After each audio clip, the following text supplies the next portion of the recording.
Hello friends, मैं Sumit Kumar successful outcome में आपका स्वागत करते हैं। फ्रेंड्स, आज के इस वीडियो में हम बात करेंगे सीडीपी से संबंधित प्रश्न जो अगर आप शिक्षक भर्ती परीक्षा दे रहे हैं, सीटेट दे रहे हैं, एसटेट दे रहे हैं या फिर किसी भी शिक्षक भर्ती परीक्षा की तैयारी कर रहे हैं उसके लिए काफ़ी महत्वपूर्ण प्रश्न है। तो फ्रेंड्स, सबसे पहले अगर अभी तक हमारे चैनल पर नए हैं तो प्लीज़ चैनल को सब्सक्राइब करें और बेल आइकन को प्रेस करें ताकि इसी तरह की जो वीडियो है उसकी नोटिफिकेशन आप तक पहुँच सके। तो फ्रेंड्स, आइए देखते हैं। बुद्धि का संज्ञानात्मक सिद्धांत किसने दिया? तो बुद्धि का संज्ञानात्मक सिद्धांत की बात करें तो जीन पियाजे ने दिया था। जीन पियाजे जो है मूल रूप से स्विट्ज़रलैंड के निवासी थे। इन्होंने जो है संज्ञानात्मक सिद्धांत की 4 अवस्थाओं के बारे में इन्होंने बताया था। बुद्धि का संवेगात्मक विकास का सिद्धांत किसने दिया? तो बुद्धि का संज्ञानात्मक सिद्धांत को जो है गोलमैन ने दिया था। बुद्धि का संवेगात्मक विकास का सिद्धांत जो है गोलमैन ने दिया था। बुद्धि का संरचना सिद्धांत किसने दिया? तो बुद्धि के संरचना सिद्धांत जो है आइजैक ने दिया था। बुद्धि की संरचना का सिद्धांत आइजैक ने दिया था। नेक्स्ट है, किशोर की सबसे नाजुक एवं संवेदनशील समस्या क्या होती है? तो किशोर की जो है नाजुक एवं सबसे संवेदनशील समस्या जो है यौन संबंधी समस्या होती है। इसको जो है रॉस साहब ने बताया था। रॉस साहब का मानना था कि किशोरावस्था में जो है पालक का जो है यौन संबंधी समस्या यौन की तरफ जो है ज़्यादा रुझान हो जाता है। नेक्स्ट है, मानव विकास की किस अवस्था के बाद व्यक्ति परिपक्व हो जाता है? तो किशोरावस्था के बाद जो है व्यक्ति परिपक्व हो जाता है, क्योंकि मानव विकास की जो प्रक्रिया है तो निरंतर होती रहती है, लेकिन किशोरावस्था आने के बाद जो है बालक परिपक्व हो जाता है। शिक्षण की विभिन्न विधियों के प्रयोग के लिए कौन सी अवस्था सर्वाधिक उपयुक्त है? तो बाल्यावस्था। शिक्षण की जो भी सारी विधियां हैं उसके लिए सर्वाधिक जो है उपयुक्त जो है बाल्यावस्था को मानी जाती है। ये शिक्षण की सभी जितनी विधियां हैं उसमें सर्वाधिक उपयुक्त अवस्था जो है बाल्यावस्था होती है। मैं कौन हूँ, मैं क्या हूँ आदि जैसी प्रबल भावनाएं बालक के विकास की किस अवस्था की सूचक होती है? तो किशोरावस्था की। मैं कौन हूँ, मैं क्या हूँ आदि जैसी प्रबल भावनाएं यानी कि बालक जो है किशोरावस्था में होता है तब उसकी अंतरात्मा में मैं क्या हूँ, मैं कौन हूँ आदि प्रश्न जो है उसके अंदर उत्पन्न होती रहती है। नेक्स्ट है, विकास कभी न समाप्त होने वाली प्रक्रिया है। यह विचार किस सिद्धांत से संबंधित है? तो यह जो है निरंतरता के सिद्धांत से संबंधित है। निरंतरता का मतलब है, इसका तात्पर्य है कि कभी न रुकने वाली विकास की प्रक्रिया अर्थात लगातार होने वाली से है। नेक्स्ट है, शिक्षा मनोविज्ञान एक विज्ञान है। शिक्षा मनोविज्ञान जो है मानव व्यवहार का एक विज्ञान है। विकास प्राणी में प्रगतिशील परिवर्तन है जो निश्चित लक्ष्यों की ओर निरंतर निर्देशित होता रहता है। यह कथन किसका है? तो यह कथन ड्राइवर का है। यानी विकास जो है प्राणी में प्रगतिशील परिवर्तन है जो निश्चित लक्ष्यों की ओर निश्चित उद्देश्य की ओर निरंतर निर्देशित होता रहता है। इसको जो है ड्राइवर ने कहा था। नेक्स्ट है, सीखने का सिद्धांत किसने दिया? तो सीखने का सिद्धांत जो है थॉर्नडाइक ने दिया था। सीखने की सिद्धांत की बात करें तो थॉर्नडाइक ने दिया था। नेक्स्ट है, खेल पद्धति के जनक कौन है? तो खेल पद्धति के जनक जो है कील पैट्रिक है। खेल पद्धति की जनक जो है कील पैट्रिक है। ह्यूरिस्टिक पद्धति के जनक कौन है? तो ह्यूरिस्टिक पद्धति के जनक जो है आर्मस्ट्रॉन्ग है। ह्यूरिस्टिक पद्धति के जनक जो है आर्मस्ट्रॉन्ग है। नेक्स्ट है, प्रोजेक्ट पद्धति के जनक कौन है? तो प्रोजेक्ट पद्धति के जनक जो है जॉन डेवी है। प्रोजेक्ट पद्धति के जनक है जॉन डेवी। नेक्स्ट है, अस्थायी मानव दांत कितने होते हैं? अस्थायी मानव दांत जो है 20 होते हैं। यानी जब बालक बाल्यावस्था की अवस्था में होता है तब अस्थायी रूप से 20 दांत जो है उत्पन्न होते हैं, लेकिन जो है किशोरावस्था तक आते आते 32 दांत उत्पन्न हो जाते हैं। नेक्स्ट है, शिशु के मस्तिष्क का वजन कितना होता है? तो शिशु के मस्तिष्क का वजन जो है 350 ग्राम के आसपास होता है। नेक्स्ट है, मनुष्य के मस्तिष्क का वजन कितना होता है? तो लगभग 1400 ग्राम होता है। मनुष्य के मस्तिष्क का वजन लगभग 1400 ग्राम होता है। नेक्स्ट है, जीन पियाजे ने जिनेवा में किसकी स्थापना की? जीन पियाजे ने जिनेवा में किसकी स्थापना की? तो जीन पियाजे ने जिनेवा में लेबोरेटरी स्कूल की स्थापना की, जिसमें उन्होंने मनोविज्ञान के कई प्रयोग किए थे। नेक्स्ट है, जीन पियाजे के द्वारा रचित पुस्तक का नाम क्या है? तो जीन पियाजे ने जो पुस्तक की रचना की थी उसका नाम है the language and thought of the child, यानी यह पुस्तक जो है बच्चों के संज्ञानात्मक विकास के संबंध के बारे में विशेष चर्चा इसमें मिलती है। यह पुस्तक उन्होंने 1923 ईस्वी में लिखी थी। नेक्स्ट है, जीन पियाजे ने संज्ञानात्मक विकास को ध्यान में रखते हुए बालक की कितनी अवस्था बतलाई है? तो जीन पियाजे ने संज्ञानात्मक विकास को ध्यान में रखते हुए बालक की 4 अवस्थाएं बताई है। जीन पियाजे ने संज्ञानात्मक विकास को ध्यान में रखते हुए जो है इसकी 4 अवस्था बतलाई है। पहला है आपका संवेदी गत्यात्मक अवस्था। ये इसकी अवस्था जो है जन्म से 2 वर्ष तक होती है। तो पहली अवस्था है संवेदी गत्यात्मक अवस्था, यानी इसकी अवस्था की जो उम्र है जन्म से 2 वर्ष तक। संवेदी गत्यात्मक अवस्था को इंद्रिय जनित गामक अवस्था या इसे सेंसरी मोटर स्टेज भी कहा जाता है। यानी आपको इस प्रश्न में आपसे अगर प्रश्न पूछा जाता है तो इंद्रिय जनित गामक अवस्था या संवेदी प्रेरक अवस्था या सेंसरी मोटर स्टेज, इन तीनों में से अगर कोई एक रहता है तो आप इसको जो है पहली अवस्था ही मानेंगे। नेक्स्ट है पूर्व संक्रियात्मक अवस्था, जिसकी उम्र होती है 2 से 7 वर्ष तक। पूर्व संक्रियात्मक अवस्था को जो है इसे और भी नाम से जाना जाता है, जैसे पूर्व या पाक प्रचलनात्मक अवस्था या प्री ऑपरेशनल स्टेज। इसकी जो है उम्र होती है 2 से 7 वर्ष तक। तीसरा है ठोस या मूर्त संक्रियात्मक अवस्था, जिसे pre operational concrete operational stage भी कहा जाता है। ठोस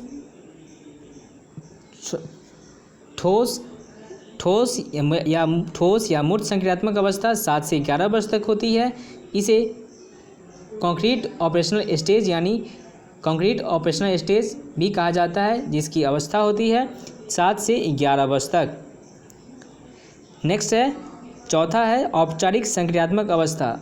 औपचारिक संक्रियात्मक अवस्था इसे अमूर्त संक्रियात्मक अवस्था या फॉर्मल ऑपरेशनल स्टेज भी कहा जाता है। इसकी अवस्था जो होती है 11 से 18 वर्ष तक। नेक्स्ट है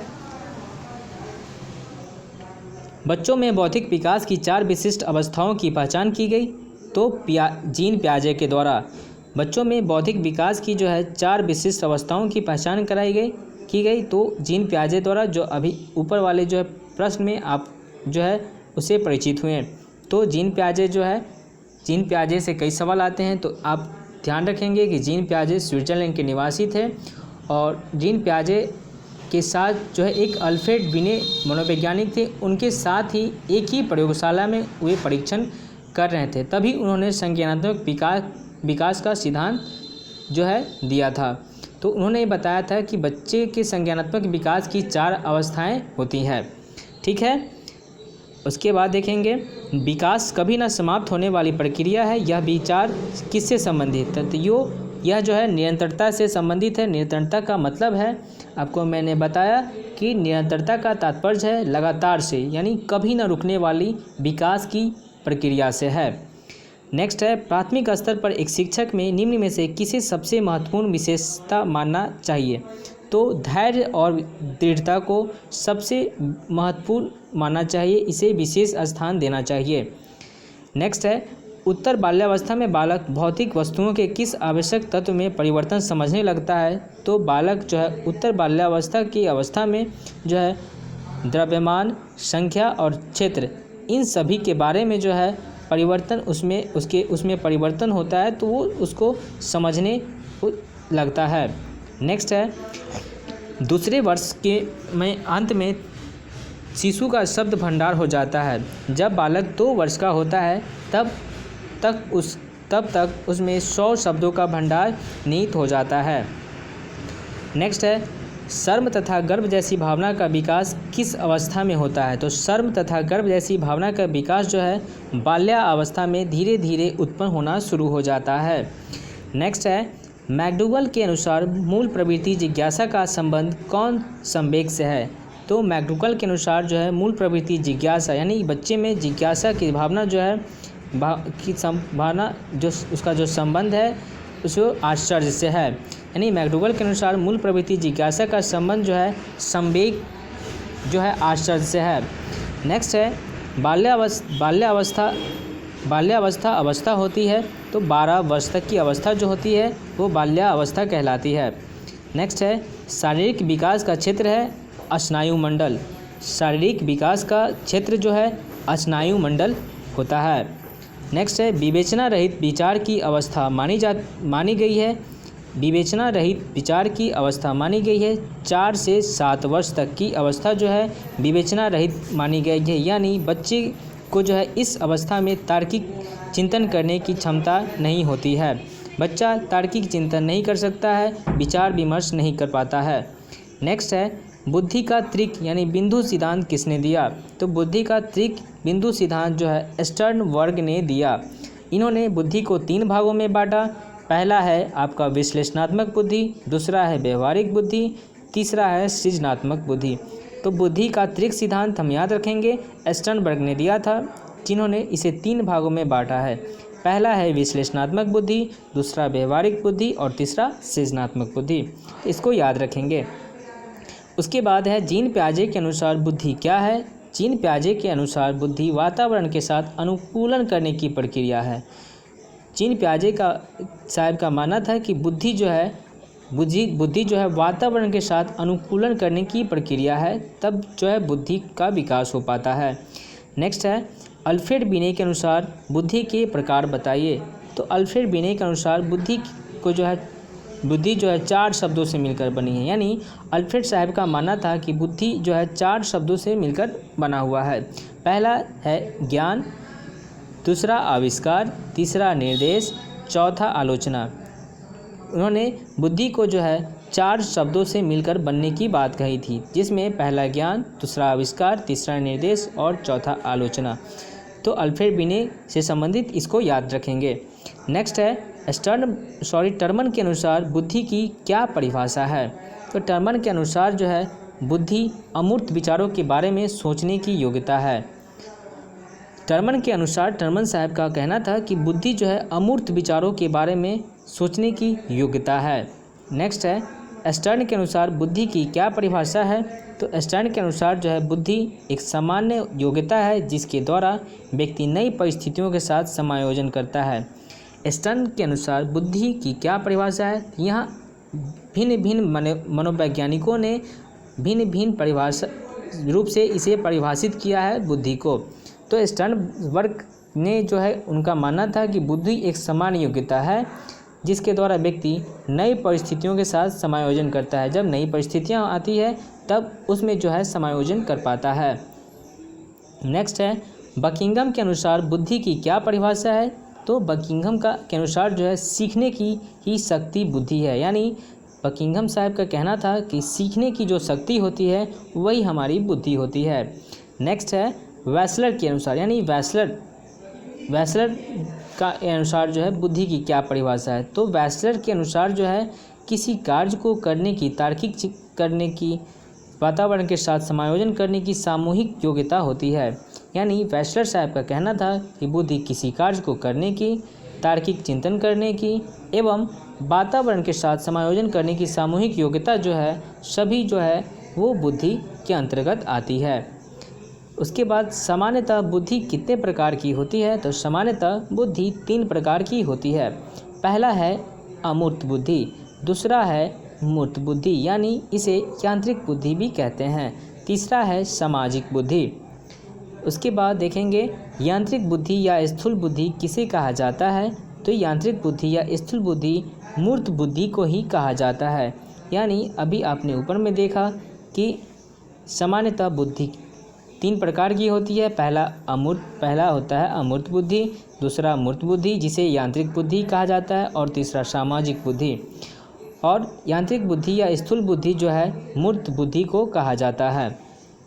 नेक्स्ट है स्पीयरमैन के अनुसार बुद्धि की क्या परिभाषा है? तो स्पीयरमैन यानी भिन्न भिन्न मनोवैज्ञानिकों का अपना अपना जो है विचार था बुद्धि को परिभाषित करने का। तो स्पीयरमैन का कहना था कि बुद्धि जो है तार्किक चिंतन करने की योग्यता है। यानी उसके बाद है बाल अपराध करने के कारण क्या क्या हैं। बाल अपराध करने के क्या क्या कारण हैं वो हम देखेंगे। पहला है आनुवांशिकता यानी बच्चा जब जन्म लेता है तब उसे जो माँ बाप से उसे गुण प्राप्त होते हैं उसके आधार पे वो अपराध कर सकता है। दूसरा है व्यक्तिगत आवश्यकताओं की पूर्ति होना।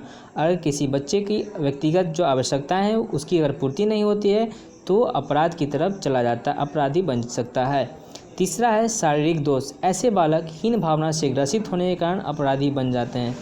यानी जब किसी बालक में शारीरिक दोष हो, कुछ ऐसे दोष हो जिसके कारण बच्चा अपने आप को हीन समझने लगता है और हीन भावना से ग्रसित होकर अपराधी बन सकता है।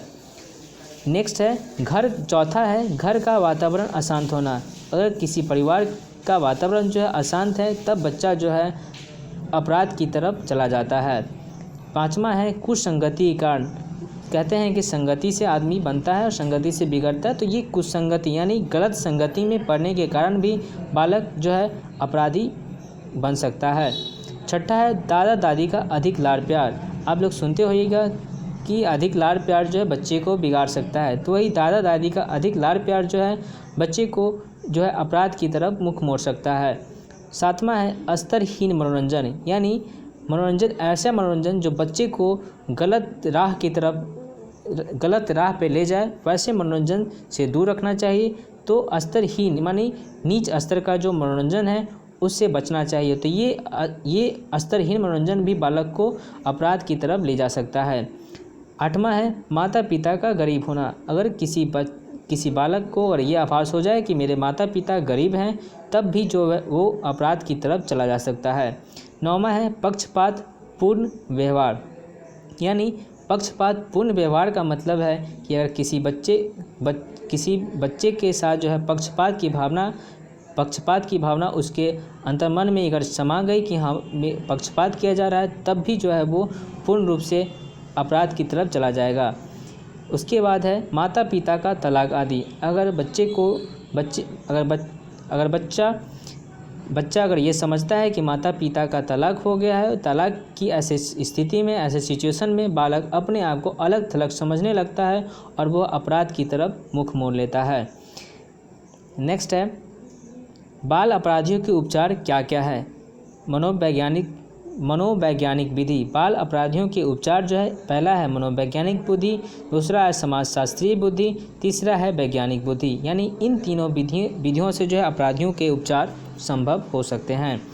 उसके बाद है समस्यात्मक ग्रस्त कौन से बालक होते हैं।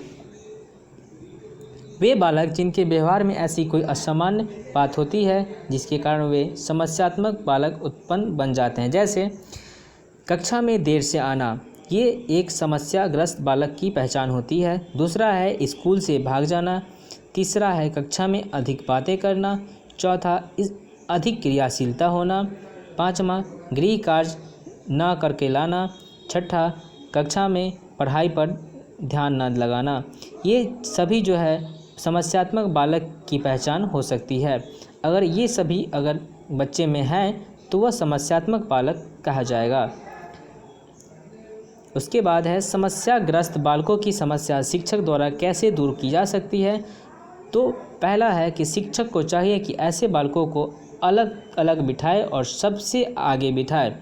ऐसा अक्सर देखा गया है कि जब कोई बालक कक्षा में ज़्यादा चहलकदमी, ज़्यादा बातचीत करता है, ऐसी अगर समस्यात्मक बालक की प्रवृत्ति उनकी रहती हैं, तब शिक्षक जो है उन्हें कह देते हैं कि तुम लोग अलग अलग बैठो, और उसे ज़्यादा उनका प्रयास रहता है कि बच्चे को अपने सामने यानी फ्रंट में बैठाए। पहला ये दूसरा है शिक्षक को स्वयं बालक की समस्या को कारणों का पता लगाना चाहिए और दूर करना चाहिए। दूसरा है कि शिक्षक को स्वयं उस बालक की समस्या के बारे में पता लगाना चाहिए कि आखिर ऐसे बच्चा कर क्यों रहा है, क्या दिक्कत है, उसके बारे में पूरी जानकारी लेंगे, तब उसे दूर करने का प्रयास करेंगे। तीसरा है, शिक्षक को ऐसे बालकों के घर जाकर उनकी समस्या का पता लगाना चाहिए। यानी शिक्षक को अगर ये सब करके अगर उसे सॉल्यूशन नहीं मिलता है, तब शिक्षक को चाहिए कि बालक के घर पर जाए और उनके माता पिता, उनके परिवार से बातचीत कर उनकी समस्या का पता लगाए, फिर उन्हें पुनः प्रयास करे उस समस्या को ख़त्म करने का। नेक्स्ट है, गिलबोर्ड ने सृजनशीलता के 4 तत्व कौन से बताए हैं? तो गिलबोर्ड ने सृजनशीलता के 4 तत्व बताए हैं। पहला है लोचशीलता, दूसरा मौलिकता, तीसरा अपसारीशीलता, चौथा केंद्राभिमुख। तो गिलफोर्ड जो मनोवैज्ञानिक थे, उन्होंने सृजनशीलता के 4 तत्व, 4 सिद्धांत के बारे में बताया। पहला है लोचशीलता, दूसरा मौलिकता, तीसरा अपसारीशीलता, चौथा केंद्राभिमुख। उसके बाद है, वैज्ञानिक गुड ने सृजनशीलता के कितने तत्व दिए हैं? तो वैज्ञानिक गुड ने सृजनशीलता के 5 तत्व दिए हैं, जो निम्न हैं। पहला है मौलिकता, दूसरा अनुकूलता, तीसरा विचारात्मक, चौथा विचारों का साचर, पांचवा लोचशील और विविध। ये 5 तत्व के बारे में वैज्ञानिक गुड ने बताया है। नेक्स्ट है, सृजनात्मकता के प्रमुख तत्व कौन से हैं? तो सृजनात्मकता के प्रमुख तत्व 5 है। पहला है मौलिकता, दूसरा नवीनता, तीसरा लोचशीलता, चौथा विस्तारण करने की क्षमता, पांचवा विभिन्नता। ये सभी सृजनात्मक के प्रमुख तत्व हैं। नेक्स्ट है, सृजनशील बालकों की विशेषताएं क्या होती है? तो सृजनशील बालक कुछ प्रवृत्तियां होती है, जिसमें पहला है, सृजनशील बालक जिज्ञासु प्रवृत्ति के होते हैं। जिज्ञासु का तात्पर्य है कि बालक हमेशा तत्पर रहता है कुछ नया सीखने के लिए। दूसरा है, सृजनशील बालकों में उच्च महत्वाकांक्षा वाले होते हैं, यानी उनकी महत्वाकांक्षा होती है काफ़ी ऊंची होती है, काफ़ी बेहतर होती है। नेक्स्ट है, सृजनशील बालकों के विचार व्यापक होते हैं। उनका विचार काफ़ी ऊंचा होता है, वो काफ़ी अच्छा सोचते हैं और बेहतर सोचते हैं। नेक्स्ट है, सृजनशील बालकों में संवेदनशीलता अधिक पाई जाती है। सृजनशील बालकों में संवेदनशीलता अधिक पाई जाती है, यानी बच्चे जो सृजनशील बालक होंगे वो काफ़ी संवेदनशील होते हैं। उसके बाद है, सृजनशील बालकों में एकाग्रता पाई जाती है, यानी जो बालक सृजनशील होंगे उनमें एकाग्रता काफ़ी अधिक होगी। नेक्स्ट है, मनुष्य एक सामाजिक प्राणी है, यह किसने कहा? तो मनुष्य एक सामाजिक प्राणी है, इसको परिभाषित अरस्तु ने किया है। नेक्स्ट है, बालक के सामाजिकरण की पहली पाठशाला कौन सी है? तो बालक की सामाजिकरण की पहली पाठशाला प्राथमिक रूप से देखा जाए तो पहली पाठशाला घर एवं परिवार है। दूसरी की बात करें तो खेल एवं मैदान है, और तृतीय की बात करें यानी तीसरी तो स्कूल है। यानी प्राथमिक तौर पे बालक के सामाजिकरण की सबसे पहली पाठशाला यानी प्राथमिक स्तर की पाठशाला है वो घर परिवार होती है। दूसरी होती है खेल का मैदान, तीसरा स्कूल का मैदान होता है। तो फ्रेंड्स, यह वीडियो कैसा लगा?